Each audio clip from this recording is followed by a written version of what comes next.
영상을 보기 전 구독, 좋아요, 알림 설정 부탁드립니다. LIG 넥스원에 따르면 올해 안으로 비공이 미국으로 수출된다는 소식을 발표했습니다.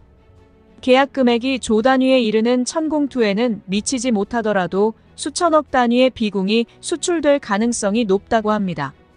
그리고 관계자에 의하면 현재 자세히 밝힐 수는 없지만 미국이 비공을 수입하겠다는 시그널이 분명하게 존재한다고 합니다. 그리고 현재 비공은 미국의 해외 비교 테스트에서 성공적으로 통과를 했다고 합니다. 그래서 미국이 비공을 수입하는 데에는 큰 문제 없이 이루어질 것이라고 했습니다. 테스트의 경우 2024년 7월경 림팩 훈련에서 미국이 비공을 시험 발사했었습니다. 이 당시 발사한 이유는 미국 국방부가 동맹국의 방산기업의 기술을 평가하고 그 무기를 자국 무기로 수입하는 연계 프로그램 때문입니다. 이 당시 비공은 6발이 발사되었고 6발 모두 표적에 명중을 했습니다. 이 당시 미국 해군의 요구사항은 다른 나라에 비해 꽤 많다고 여겨졌지만 이를 완벽히 수행하며 신뢰를 얻은 것입니다. 만약 이 비공이 미국으로 수출된다면 대한민국이 미국으로 수출하는 첫 무기입니다. 비공의 경우 무인 표적, 무인 탐지, 위성통신, USV 탑재 유도, 로켓 발사의 전 과정을 무인화했습니다. 그리고 이 무기가 동일 무기 이상의 성능을 보여주면서 가격은 절반 이하이기 때문에 가성비가 매우 좋다는 평을 받고 있습니다.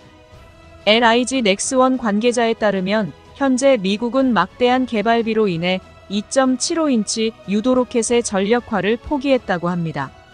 현재 미국의 경우 중동의 무력 충돌 중재, 우크라이나 지원으로 인해 유도 로켓의 재고가 매우 부족하다고 합니다. 미국에서 사용하는 유도 로켓은 그 유명한 헬파이어 미사일입니다. 이 미사일은 한 발당 1억 2천만 원인데 비공은 한 발당 4천만 원으로 약 3배 저렴합니다. 헬파이어의 사거리는 8km로 비공과 비슷합니다. 하지만 비공의 경우 동급에서 세계 최초로 자동 표적 포착 및 추적 성능을 갖춘 발사 후 망각 방식의 지대함 유도 로켓입니다. 비공은 최초 미국 해군에서 소요가 제기되었던 미사일입니다. 미국의 경우 큰 함정을 상대할 때에는 하푼 같은 대형 대함 미사일을 사용했고 고속정과 같은 작은 배에는 더 작은 미사일로 상대할 계획을 가지고 있었습니다. 그래서 미국 해군은 적외선 열렬상 탐색기와 패턴 매칭 기술을 이용한 새로운 유도 로켓을 개발하기로 했습니다. 하지만 미 해군 단독으로 개발을 하려 했는데 막대한 돈이 투입될 것 같아서 개발 시도에 대한 고민을 하고 있었습니다. 그 당시에 대한민국이 북한군의 호버크래프트를 사용한 침투에 어떻게 대응할지 고민하고 있는 것을 알게 되어 2000년대 중반 미 해군 연구소와 방위사업청이 공동 개발을 하기로 계약을 했습니다. 이 당시 미국은 빠른 개발을 하지 않아도 되는 상태였지만 대한민국은 북한의 침투를 막을 대처 방안을 하루빨리 생각했어야 했기 때문에 2012년 한국만 체계 개발로 전환하여 개발을 진행하기로 했습니다. 당시 미국은 이미 개발해놓은 내용을 한국에 전달하고 값싸게 개발할 방법을 연구하고 있었습니다.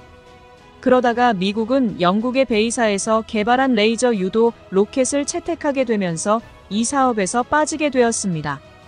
그 사이 대한민국은 비공을 완성하게 된 것입니다. 비공의 기술력을 미국에게 인정받고 많은 양의 비공이 수출되어 다른 나라에서도 더욱 많이 수입을 할 수 있는 날이 오길 기원하겠습니다. 더 많은 이야기를 원하신다면 구독을, 이번 이야기가 좋았다면 좋아요를 눌러주세요. 감사합니다.